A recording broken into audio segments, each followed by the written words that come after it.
புறக்காவல் நிலையம் பக்கத்திலேயே வாலிபர் வெட்டி படுகொலை செய்யப்பட்ட சம்பவம். அரசு குடியிருப்பு பகுதிக்குள்ளேயே மர்ம நபர்களுடைய அதிர்ச்சிகரமான செயல் பரபரப்பை ஏற்படுத்தியிருக்கு.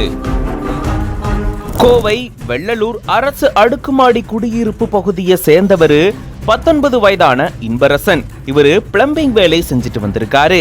இந்த நிலையில வேலை செஞ்சுட்டு டீ வாங்கிட்டு வர்றதுக்காக டீ கடைக்கு போயிட்டு மறுபடியும் தன்னுடைய குடியிருப்பு பகுதிக்கு வந்தப்போ குடியிருப்பு பகுதியினுடைய பின்புறத்துல சிலர் அரிவாள் உட்பட ஆயுதங்களால இவரை சராமாரியா தாக்கிட்டு அங்கிருந்து தப்பிச்சு போயிருந்திருக்காங்க.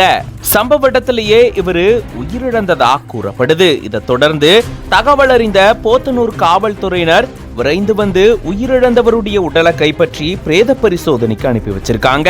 சம்பவம் நடந்த இடத்துக்கு டிசி தேவநாதன் அவர்களும் வந்து ஆய்வு செஞ்சிருந்திருக்காரு. புறக்காவல் நிலையம் பக்கத்திலேயே மர்ம ஆசாமிகள் இளைஞரை வெட்டி படுகொலை செஞ்ச சம்பவம் பெரும் பரபரப்பையும் அதிர்ச்சியும் ஏற்படுத்தியிருக்கு.